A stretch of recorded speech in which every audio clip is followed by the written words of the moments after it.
My name is Christine Martinock. And I'm Carly Cooper.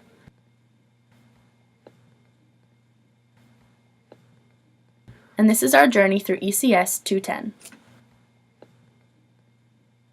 We came to learn about many different types of curriculum, such as formal, hidden, null, and curriculum as placed and as lived.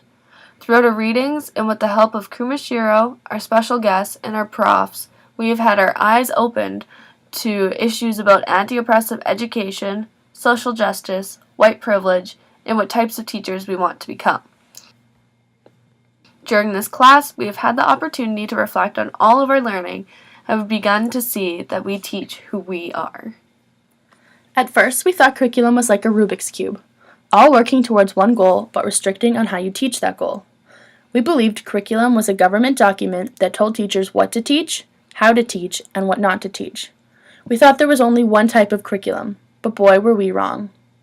However, throughout the class, we learned that curriculum is like an onion, with many different layers, some hidden and some visible. And if you only focus on the mandated curriculum, it will taste bad. Like in all foods, you always need a little onion, therefore it's just like curriculum, it's in everything. Your perspective of the curriculum changes as you get older. Just like sometimes there's onion in your food and you don't even notice it. Therefore, we learn that curriculum has many different forms and is found everywhere in both education and in day-to-day life. It is a teacher's guideline that shows us what our students need to learn. It is controlled by the government. It has been required, mandated, and is always changing because it is a living document. It is everything that is taught and not taught, although it always allows for creativity and is something that we can build on to adapt to our own teaching styles and our students' interests. It is not as restrictive as we first believed, although there are some negative aspects to the curriculum, such as it designates what goes on in the classroom, what content is deemed valuable, and the standards of what it takes to pass a grade. ECS 210 has helped us to develop our personal learning networks. We've begun to set up supports and relationships that have helped us in our growth to becoming teachers, as well as in our future classrooms. This class has encouraged us to learn and form relationships in ways we haven't considered before, such as using Twitter and blogs. It has also encouraged us to expand our comfort circle in order to communicate with a larger variety of people. At first, I was nervous about posting my opinions online. I felt blogging was too personal. It took me a while to get used to the idea, but after writing more blog posts, I began to see the benefits of blogging, and I've become comfortable doing it. As well, I didn't use Twitter during the class. I didn't see how Twitter could help me communicate with my peers. However, in the future, I would like to use Twitter to communicate. I have seen the ways it has been used in a positive manner by other students and teachers. Twitter can be used to communicate ideas and questions. You can communicate with other students and with teachers outside the school setting.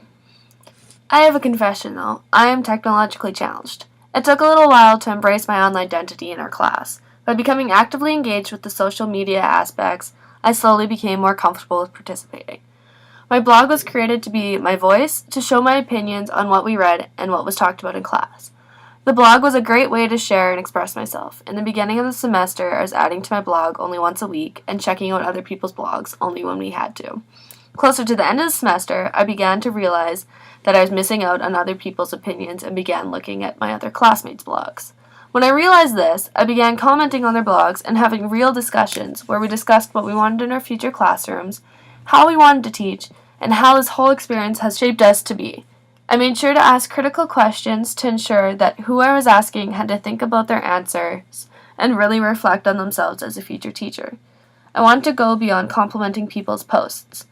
By creating these blog posts, as well as reading and commenting on other posts, it helped me to reflect and to further my thinking on the content of this course. On the other hand, Twitter, I didn't really know how to use, and I didn't know how it was going to help me in my education. I tried to use it, but once my reflection was actually finished, that was when I became actively engaged in Twitter, and it all started because of the tarantula in our ECS 210 classroom. I've now seen the difference that Twitter can make to my learning. Twitter is a great place that groups together people's opinions, responses to what is happening in day-to-day life. We have learned a lot about social justice through many different venues. Through Kumashiro's Common Sense, guest speakers, and through our inquiry projects, we've concluded that social justice is something that most of us enjoy and take for granted every day. It affects our lives from the time we wake up to the time we go to sleep. It is having enough clean water to drink, a roof over our heads, and enough food to eat every day.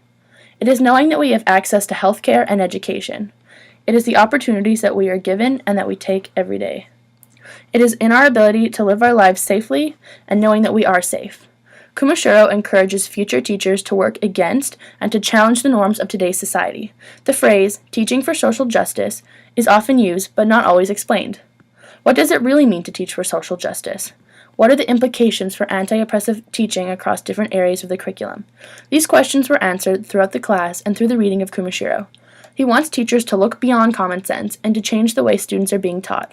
As a teacher, one cannot know everything, and neither should we pretend to. A student who can see that their teacher is learning alongside them is going to advance their education because they see the importance of learning. Our inquiry projects have taught us a lot about many issues, including social justice. Social justice is a huge topic, and there are many ways that a person could approach it. However, the very first step to take is to show students real examples that might spark their interests.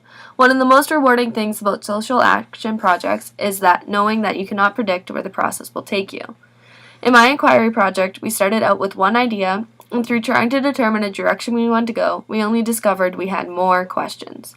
The most important thing we learned throughout this was that social activism can be taught to any age group. We had many interesting and relatable guest speakers throughout the class. Two speakers that really impacted our learning were Claire Kruger and Grant Urban. Claire Kruger talked about the importance of teaching treaty education to students at all grade levels. It is important that we teach treaty education not only because it is our job to teach, but also because all students need to learn about this part of our history. This history is all of our past, and we need to know about it. However, it is important that we teach treaty education not only because it's our job, but because it's important for students to learn. The history is all of our past, and we need to know about it. Claire's lecture doubled my resolve to be a teacher, like her, to include treaty education in the classroom. Even though it will be hard to get started, I believe it is worth it. She also discusses how to incorporate technology into the classroom. Technology can give us the opportunity to support and improve anti-oppressive education and social justice. Another influential speaker was Grant Urban. He spoke about how narratives are stories of experience. For example, the story of school, the arrogant perception. Similar to Kumashiro, Grant believes students aren't empty of knowledge, that they came into our classrooms having previous knowledge gained from their lived curriculum. We both believe this is extremely important to connect and learn the students' stories in order to differentiate learning. Another part of his talk influenced us with the story of how dominant narratives silence other voices. I learned that the fact that I am white makes me interwoven with the dominant narrative, no matter how I truly feel or act.